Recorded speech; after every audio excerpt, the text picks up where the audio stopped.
mercado. Los niños conmigo.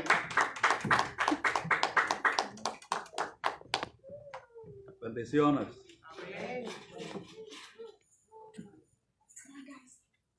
Quiero compartir con ustedes una palabra de Dios. Y quiero ir hasta el capítulo 7 del profeta Isaías y verso 1. Isaías 7:1.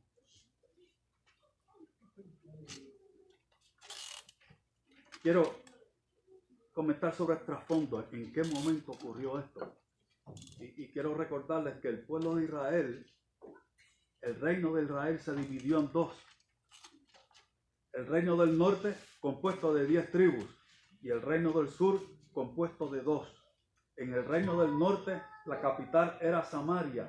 En el reino del sur la capital era Judea.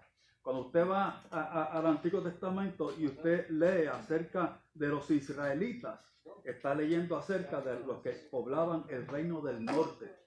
Y cuando lee acerca de los judíos, se refiere a los que vivían en el reino de Judá. Durante este tiempo profetizó este hombre, Isaías. Y dice en el verso 1, aconteció en los días de Acaz, hijo de Jotam, era el rey de Judá, era hijo de Josías, rey de Judá, que Resín, rey de Siria, y Peca, hijo de Remalías, rey de Israel, subieron contra Jerusalén para combatirla, pero no la pudieron tomar. Yo quiero resumir eso. Dos reyes, el rey de Siria y el rey de Israel, el rey de los israelitas, subieron para pelear contra Judá, contra el rey de Judá. Yo quiero que usted recuerde que Judá era un reino pequeñito, Siria era gigantesco, e Israel también. Y se juntaron, se asociaron, se confederaron para venir contra Judá. No la pudieron tomar. Subieron contra Jerusalén para combatirla, pero no la pudieron tomar. Mire el verso 3. Entonces dijo Jehová a Isaías, sal ahora al encuentro de Acaz, rey de Judá, tú y Sarhasub tu hijo de Isaías, al extremo del acueducto del estanque de arriba, en el camino de la heredad del lavador, y dile Isaías a Acaz, rey de Judá, guarda y repósate, no temas, ni se turbe tu corazón a causa de estos dos cabos de tizón que humean por el ardor de la ira de Resín y de Siria, del hijo de Remalías. Mire, eran dos ejércitos gigantescos y el ejército de Judá era pequeñito. ¿Sabe cómo Dios se lo describió a través del profeta? Eran dos tizones que humeaban. ¿Sabe lo que es eso? ¿Se ha visto eso? Yo sé que sí. ¿Sabe qué es un tizón que humea? Es un pedazo de leña que ya no tiene flama, solamente un poquito de humo. ¿Sabe cómo lo describe la profecía que vino de Dios a través del profeta? Son dos tizones que humean, pero parecían otra cosa.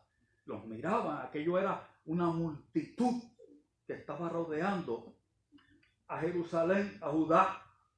Y Dios le dice al profeta, guarda y repósate. Yo quiero que usted me escuche bien.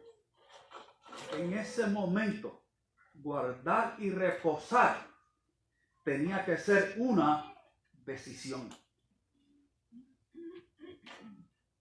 Lo digo otra vez. No había otra forma de reposar y guardarse él. Guardarse de abandonar su lugar, de tomar la situación en sus manos. No había otra forma de reposar ante aquella amenaza si no era por decisión. Porque lo que Acaz veía era una multitud rodeando a Jerusalén. Y Dios le dice, son dos tizones que humean. Por lo tanto, reposa y guárdate. Toma la decisión. Si no tomas la decisión de reposar y guardar tu lugar, tomarás la situación en tus manos y todo se complicará. Mira acá, el Jehová, el Señor, pelea por ti y tu pueblo. Guarda y repósate. Ahora mira el verso 11. Mira lo que le dice el profeta al rey. Pide para ti señal de Jehová tu Dios. Demanda, pídela, ya sea de abajo en lo profundo o de arriba en lo alto. El profeta le está diciendo, tú quieres saber que esto es así, pídele señal a Dios. ¿De dónde la quieres? Del cielo. Dios te envía una señal del cielo. ¿De dónde la quieres? De la tierra. Dios puede producir señales de donde sea, del cielo o de la tierra. Pídela, que Jehová tu Dios te la va a dar. Y la respuesta de este hombre en el 12, pues no, yo no voy a pedir señal, porque yo tentaría a mi Dios. Yo estaría tentando a mi Dios. ¿Es eso cierto? Pedir señal a Dios, ¿es cierto que uno está tentando a Dios? Bueno, cuando Satanás tentó a Jesús para que mostrara señal, su respuesta fue, no tentarás al Señor tu Dios. Pero aquí el Señor mismo le está diciendo a través del profeta, pide señal. No había tentación allí, no estaba tentando. Podía pedirla. Cuando otra gente como Gedeón, por ejemplo, pidió señal. Pidió una señal de que Dios estaba con él.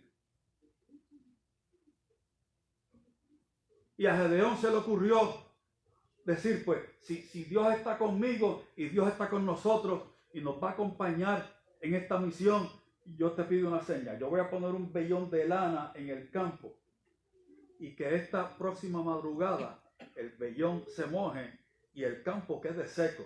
Mire, la probabilidad de que eso ocurra es de una en yo no sé cuántos millones. Que todo un campo esté seco y que un vellón de lana esté húmedo. Y al día siguiente así era.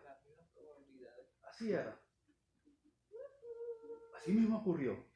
Entonces, no se enoje mi Señor si yo todavía pido otra más. Que esta próxima madrugada se invierta la cosa. Que el vellón quede seco y el campo entero esté mojado. Volvió a ocurrir. Y Dios no le dijo, has tentado. No tentó a Dios. Dios le contestó una señal y la otra y no tentó. ¿Dónde está la diferencia? En el corazón. La diferencia estaba en el corazón. Sí. Una vez yo creo que le había contado esto antes. En mi época de estudiante, yo estaba recién convertido, por cierto. Tendría que algunos 19 años de edad, como mucho. Era estudiante. Usted sabe que los estudiantes siempre andan sin dinero. Dicen en Puerto Rico pelado. No pelado, pelado. Y yo estaba pelado. Era mediodía. Hacía una hambre. Oh. Y yo no tenía nada. Solo tenía mucha hambre. Y yo oré a Dios. Yo oré a Dios, Señor, provéeme. Yo di algunos pasos más.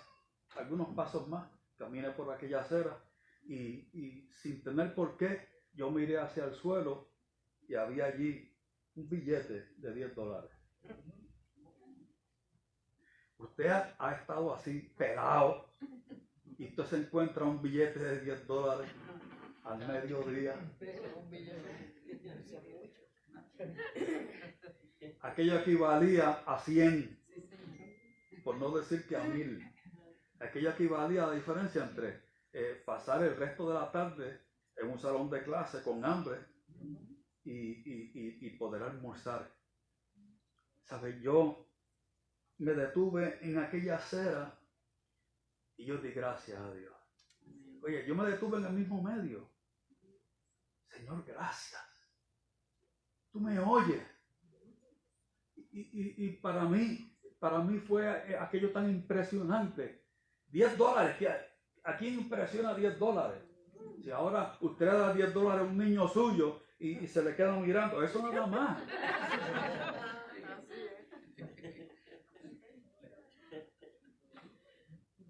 Y yo le puedo contar de la época en que era una peseta. Entiéndase, 25 centavos. Un pedazo Y de eso pan era y un pedazo de alimento. más que suficiente. Eso era más que suficiente, ¿verdad? Ahora $10 es otra cosa. Pero para mí fue lo más grande. Lo más grande. Y yo vi en eso una confirmación. Dios me oye. Dios me oye. Dios provee. Sí, Señor, amén. Gloria a Dios. El problema es cuando uno se acostumbra. ¿Sí? Cuando uno se acostumbra y Señor, ahora de la misma forma, en la misma acera, u otra acera si tú quieres, y yo me encuentre un rollo de billetes de 10, mucho. ¿Sí? Pues no. ¿Y dónde está la diferencia? Es posible que encontrando ese rollo de billetes, no de 10, sino de 100, alguien lo tome como la cosa más. Bueno, fueron las probabilidades, ¿verdad? Estaba allí, estaba para mí. Pero ¿cuándo es que una provisión de $10 provoca una emoción de agradecimiento y de reconocer? La diferencia no está en la cantidad. La diferencia no estaba en pedir la señal. La diferencia estaba en el corazón. Y Dios le dijo, pide para ti señal de donde tú la quieras. ¿Se imagina diciéndole Dios eso? Pero no, yo no la voy a pedir. Entonces, por tanto, dice el verso 14, por tanto, el Señor mismo os dará señal. He aquí que la Virgen concebirá y dará a luz un hijo y llamará su nombre Emmanuel. Ahí está la señal. Solo que esa señal sería la señal de todos los tiempos. Tú no puedes señal, Jehová mismo te dará señal, la gran señal. Que de una virgen nacerá Emmanuel, que significa Dios con nosotros. Dele fuerte el aplauso. Dele fuerte el aplauso. Llamará su nombre Emmanuel. Ahora mire, Emmanuel, verso 15. Comerá mantequilla y miel hasta que sepa desechar lo malo y escoger lo bueno. Oiga, en el comienzo de la lectura de este capítulo vimos a un hombre, a un rey a quien se le dice decide guardar.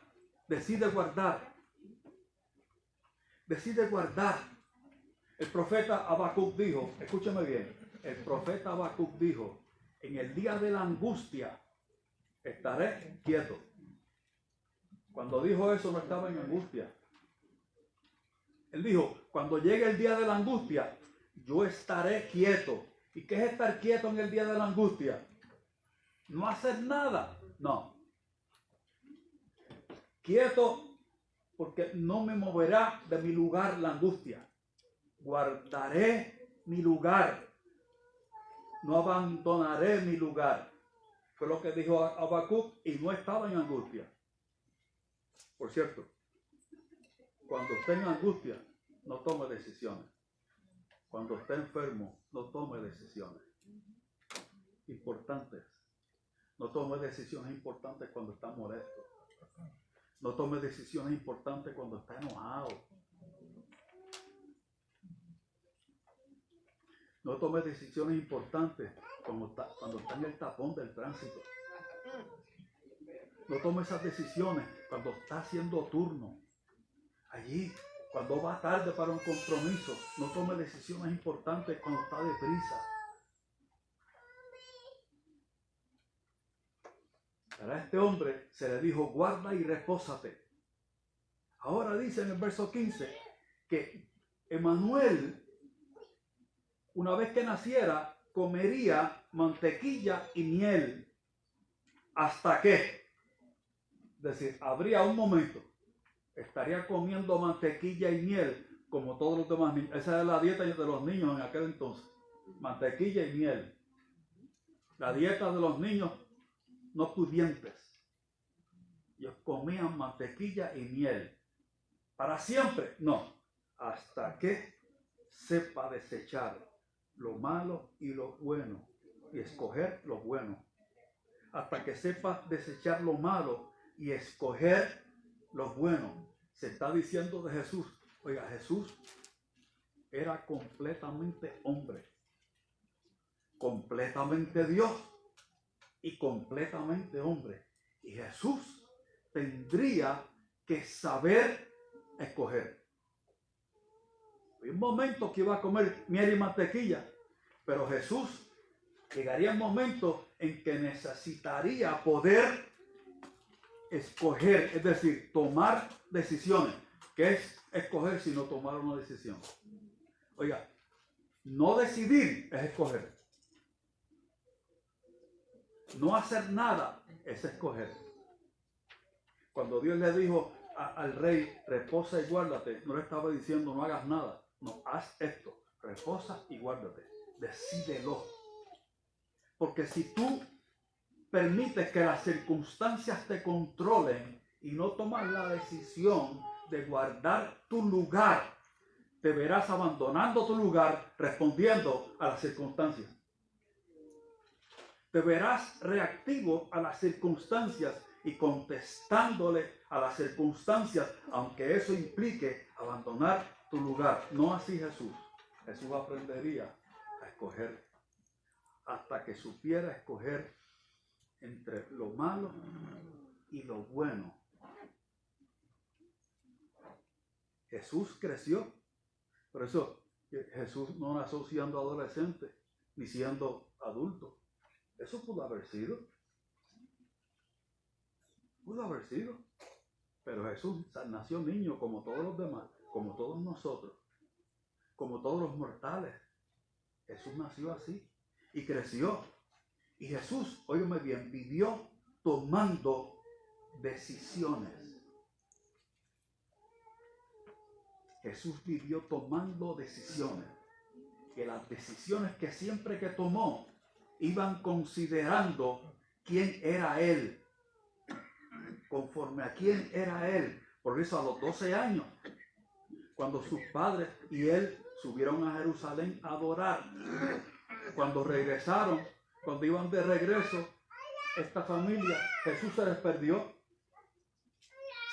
de vista a sus padres. Y lo buscaron con toda angustia, de un lado para otro. Buscaron a Jesús y no lo encontraban. Y cuando lo encontraron, lo regañaron. Los padres regañaron a Jesús. ¿Por qué nos has hecho esto? Hemos estado en gran angustia, tu padre y yo. Cito las palabras de María. Tu padre y yo te hemos buscado con angustia. ¿Por qué nos hiciste esto? Y Jesús hizo una declaración conforme a su propósito, conforme a quién era Él a los 12 años. En los negocios de mi padre me es necesario estar. No me quedé atrás por distracción ni por indisciplina. Me quedé atrás porque en los negocios de mi padre me es necesario estar. Y eso fue una decisión. Jesús fue tentado en el desierto cuando había estado orando durante 40 días y 40 noches. Y dice la Biblia que Jesús fue llevado al desierto para ser tentado por el diablo. Y estoy citando de la Escritura. Fue llevado al desierto para eso, para ser tentado por el diablo. Ojo, y fue tentado por el diablo después de ayunar 40 días y 40 noches. Alguien dirá, no, después de un ayuno de 40 días, no hay tentación que valga. Jesús, el diablo se acercó a Jesús para tentarlo. En aquella ocasión 3 veces. Y Jesús accionó. Jesús no reaccionó. Jesús no reaccionó a la tentación. Jesús accionó conforme a la voluntad de Dios. Y usted sabe que la respuesta de Jesús partió de la palabra de Dios. Lo que salió por su boca fue palabra de Dios, no otra cosa. Porque en ese momento se decide. Es la decisión. Es la decisión de ser fiel a Dios. En el momento de la tentación, se decide ser fiel a Dios, aunque tenga que soltarla. Me están agarrando por mi ropa, aunque tenga que dejarle la ropa. Eso fue lo que hizo José. Yo me voy, le dejo la ropa, pero yo me voy de aquí. Eso es decidir. De la misma forma que Jesús escogería entre lo uno y lo otro. Dice la Biblia en Lucas 9:51 que cuando llegó el tiempo del cumplimiento en que él había de ser recibido arriba, afirmó su rostro para ir a Jerusalén. ¿Sabe qué lo que es afirmar su rostro? Poner firme su rostro para ir a Jerusalén sabiendo que lo que allí iba a ocurrir. Afirmó su rostro. Y la noche antes de ser sacrificado oró: Padre, si es posible que pase de mí esta copa, pero si no, que sea como tú quieres. Y eso es otra decisión.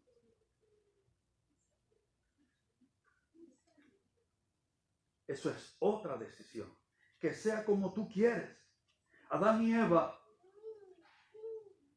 estaban en el huerto del Edén.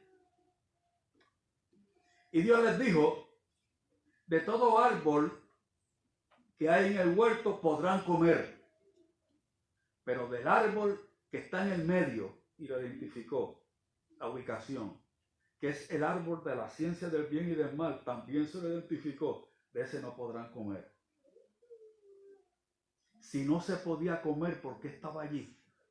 ¿Por qué estaba ese árbol allí, tan ubicado en el medio del huerto? El árbol del cual no se podía comer. Porque la obediencia a Dios, la fidelidad a Dios, es un acto de la voluntad. Lo digo otra vez, porque la fidelidad y la obediencia a Dios es un acto de la voluntad, no de las circunstancias. Por eso estaba ese árbol allí. Porque si el árbol no hubiera estado allí, entonces el hombre estaba allí como un autómata. Usted sabe el resto de la historia. Alargó su mano, Eva, lo dio a su marido, ambos comieron, todo cambió, porque la paga del pecado es muerte. Aquel día todo cambió. ¿Cuánto cambió? Acompáñame a Génesis capítulo 4. Génesis capítulo 4 y verso 7.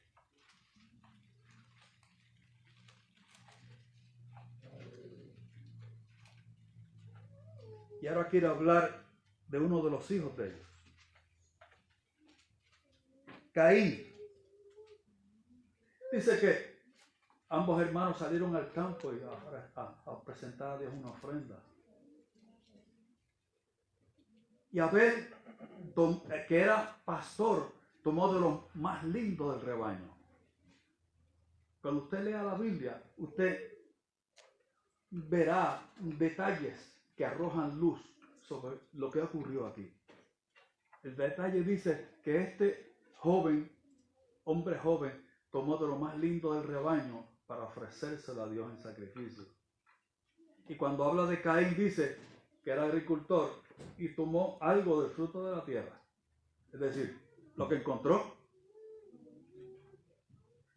Y cuando ambos ofrecieron sacrificios, Dios mostró que el sacrificio agradable era el de Abel. ¿Por qué? ¿Porque Dios tiene hijos predilectos? No. Dios no tiene hijos predilectos. Pero la ofrenda de Caín decía que para él Dios no era el más importante. Por eso podía ofrecer cualquier ofrenda. Y dice el pasaje que Caín se ensañó contra Abel. Oiga, ¿y por qué no contra Dios? Se ensañó contra Abel. Porque era quien representaba en ese momento aquel que es aprobado por Dios. El que es aprobado por Dios y el que no es aprobado por Dios se ensaña contra el que sí. Por eso es que quien es fiel a Dios y le sirve con todo su corazón es señalado. Y por eso dice la Biblia que los que quieren vivir piadosamente en Cristo Jesús padecerán persecución. Lo digo otra vez, el que quiere vivir piadosamente en Cristo Jesús padecerá persecución. Aquí estaba Caín persiguiendo a su hermano. Mire el verso 7.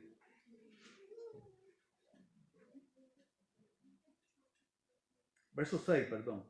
Entonces Jehová dijo a Caín: ¿por qué te has ensañado? ¿Y por qué ha decaído tu semblante? Si bien hicieres, no serás enaltecido. Y si no hicieres bien, el pecado está a la puerta. Con todo esto, a ti será tu deseo, y tú te enseñorearás de él. ¿Cómo se entiende ese verso? ¿Cómo se entiende? Si hicieres bien, serás enaltecido.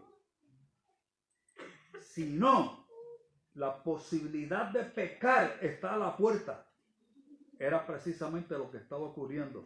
Y Dios a tiempo le llamó la atención. Dios trató con este hombre antes de que levantara su mano contra su hermano. Pero Dios le dijo: con todo, a ti será tu deseo. Es decir, si tú vas a alargar la mano contra tu hermano, lo vas a hacer. Y era un momento de decisión.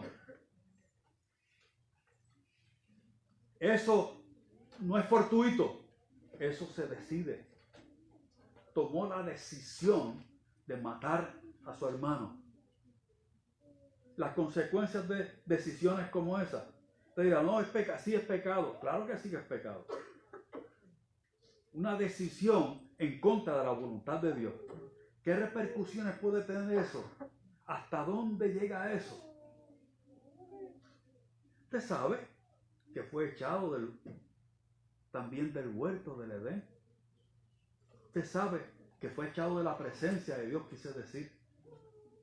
Y que Dios puso una marca sobre él. Porque él dijo: ocurrirá que el que me viere me va a matar. Entonces Dios puso una marca sobre él para que quien lo viere no lo matare. Por cierto, ha habido mucho debate en cuál era la marca que tenía Caín. Y la Biblia no dice. Algunos dicen que era literalmente una marca. Otros dicen que Dios le oscureció la piel y que allí comenzó la diferencia entre los colores de piel. Yo no sé, la Biblia no dice. Algunos dicen que allí comenzó tal cosa como distinción de piel dentro de la humanidad. Están aseverando, la Biblia no asegura eso. Lo que sí yo sé es que Dios puso una marca. ¿Sabe por qué? Porque no era una marca de castigo. La marca no era para castigarlo. Todo lo contrario, Dios en su gracia puso una marca sobre él para que no lo mataran. ¿Oyó? Fue la gracia de Dios marcándolo para protegerlo de ser asesinado como hizo él con su propio hermano. Hasta allí llega la misericordia de Dios. Amén. Aleluya. Saúl, rey de Israel, Dios le dijo a través del profeta Samuel, espera aquí hasta que yo regrese y vamos a presentar sacrificio a Dios. Y como Saúl tardó, el pueblo se le desertaba, el ejército se le iba, entonces hizo todo lo contrario, tomó del botín y presentó sacrificio a Dios. Y usted sabe, si conoce la historia, usted sabe que aquella desobediencia le costó el reino. Dejó de ser rey, el primer rey de Israel. Dejó de ser rey por una decisión que tomó, que tuvo efecto en su vida y entre los que serían después de él, porque sus descendientes fueron afectados. Toda una nación fue afectada por la decisión de este hombre. Es cuando las decisiones se toman fuera de la voluntad de Dios, respondiendo a las circunstancias. El Hijo de Dios no puede vivir respondiendo a circunstancias para decidir obedecer a Dios. Se obedece a Dios, no importa las circunstancias. Y Dios hará. Se obedece a Dios, no importa qué. Y Dios hará.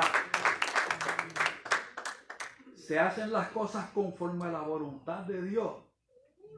Y Dios bendecirá, aunque aparezca que hay dos ejércitos ahí delante de mi puerta. Realmente, para quien obedece a Dios, son solo dos tizones que humean. Yo les digo, son solo dos tizones. Esa batalla que parece que arrecia en su vida, si usted se mantiene firme en el Señor y obra conforme a la voluntad de Dios, no abandonando su lugar, esa batalla que parece insalvable, realmente son dos tizones. Dios los convertirá en dos tizones. Eso le pasó también a Aarón, el hermano mayor de Moisés. Moisés estaba arriba en el monte Horeb, recibiendo de parte de Dios la ley, 40 días, 40 noches, retirado allá, solo con Dios. Oiga, necesitaba Dios 40 días y 40 noches para hablarle a Moisés.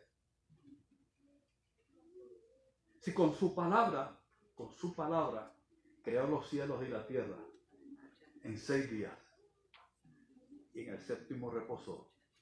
Fue con su palabra. ¿Necesitaba Dios 40 días para darle palabra a Moisés sobre la ley? No. La necesitaba Moisés. Moisés necesitaba 40 días y 40 noches. Y mientras él estaba allá, el pueblo se alborotaba. Y le dijeron a Aarón, el hermano de Moisés, que era el líder que estaba a cargo: Aarón, ¿qué vamos a hacer? Porque a este Moisés no sabemos qué le ha pasado. Está allí perdido en el monte, algo le pasó.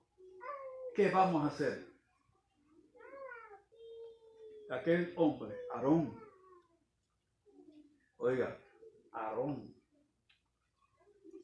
le dijo al pueblo, pues, tráiganme alhajas y prendas de oro, traigan, y vamos a levantar aquí y construyeron un becerro.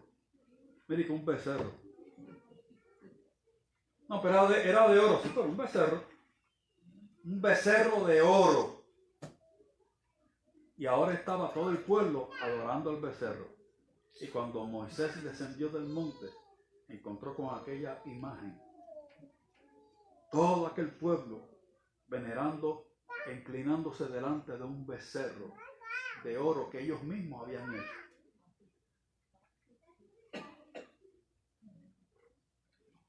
¿Qué pasó con Aarón? Aarón vivió en aquel momento respondiendo a las circunstancias y no conforme a la voluntad de Dios.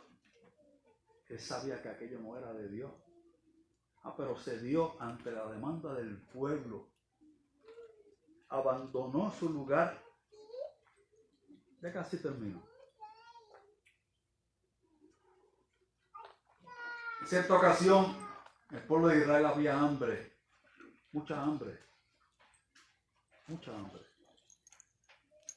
En el pueblo del cual Dios había dicho, de la tierra, que fluiría leche y miel, allí hubo hambre y varias veces. Una hambruna terrible. Y una mujer llamada Noemí con su esposo y sus 2 hijos se fueron a tierra de Moab. Allí quedaba algo de comida. Y estando allí, se murió el esposo, quedó viuda. Y estando allí, murieron sus 2 hijos. Para eso no hay nombre. Para eso no hay nombre. Pero los perdió. Hasta que decidió volver a tierra de Israel con todo. Y lo primero que hizo fue pedir: no me llamen más Noemí, porque el nombre Noemí significa placentera. Llámenme Mara, que significa amargura. Cámbienme el nombre conforme a las circunstancias. Permitió que las circunstancias le gobernaran a tal punto de cambiar su nombre y su identidad. Oiga, nuestra identidad no la dan las circunstancias. Nuestra identidad está en Cristo. Escúcheme bien, nuestra identidad está en Cristo.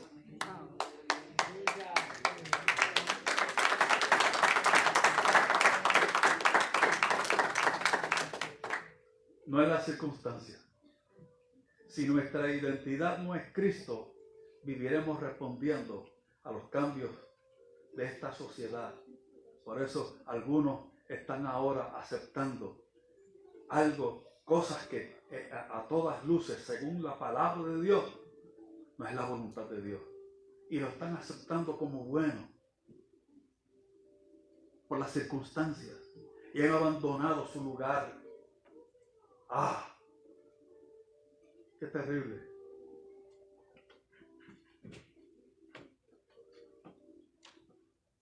Noemí dijo: llámenme amarga. Y le dijo a sus 2 nueras: ustedes quédense aquí, ustedes son de aquí, yo me voy para mi tierra. Una de ellas así lo hizo, pero otra, Ruth, en ese momento estuvo tomando una decisión. No, donde quiera que tú vayas, yo iré. Estaba diciendo: yo voy a seguir a una viuda desprovista, no tiene nada. Pero te voy a seguir. Es más, no solo donde tú vayas yo iré, tu Dios será mi Dios. Lo que tú comas yo comeré, si lo hay. Si no comes yo tampoco como. Pero no me pidas que te deje, porque no te voy a dejar. Llegaron a tierra de Israel. Si usted lee ese libro, impresionante. Allí, por el levirato, que es la ley que dice que cuando un hombre muere, el hermano es quien se casa con la viuda, el pariente más cercano. No parecía un pariente más cercano que se casara con Ruth, hasta que un pariente lejano, realmente lejano, Booz, reclamó el levirato y se casó con Ruth. Todo cambió. Todo cambió. Por la decisión de aquella joven viuda de ser fiel e ir con su suegra apoyándola a tierra donde ella sabía que Dios estaba derramando bendición. Aunque en un momento hubo hambre. Oiga, se casó con Booz, escúchame bien, se casó con Booz y engendraron un hijo. Y ese otro hijo engendró otro hijo. Y ese otro hijo engendró otro. Y ese otro, escuchen bien, era el rey David.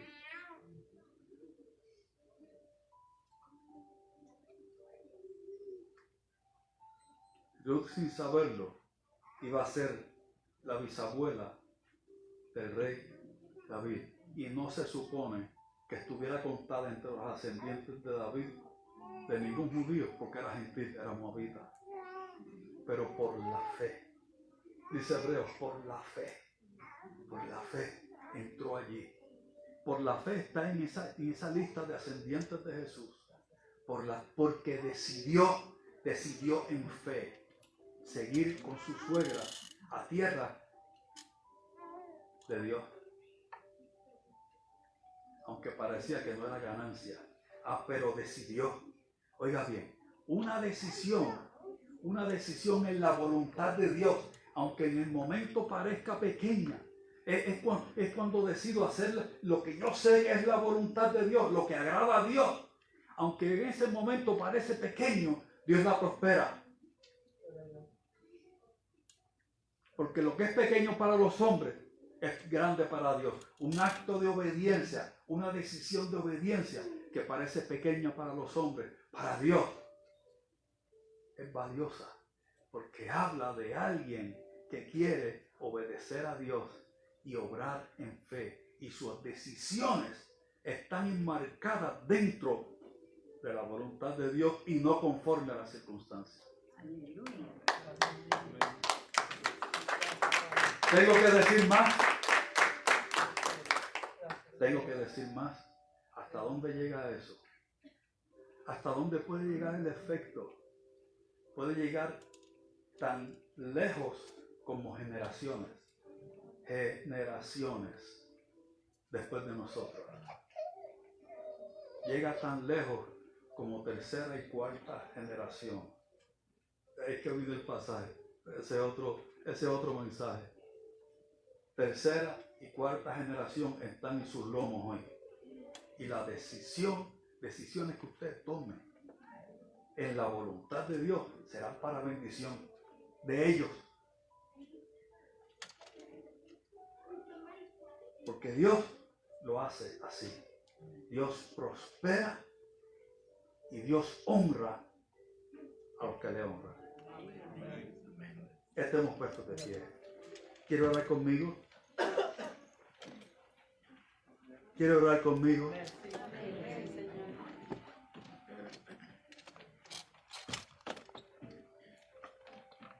Señor amado, Padre bueno, Dios mío, queremos vivir delante de ti, decidiendo conforme a tu voluntad.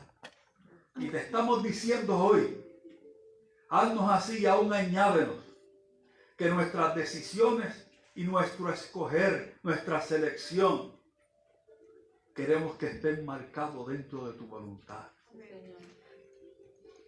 Señor amado, haznos así y aún añádenos.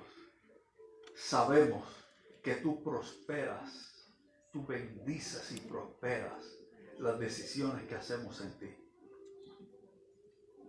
Señor, danos la integridad. Queremos vivir delante de ti en integridad.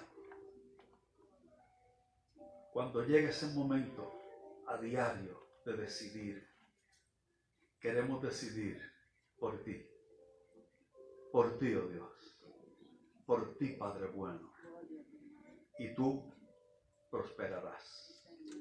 Gracias, gracias, gracias. Dale fuerte el aplauso.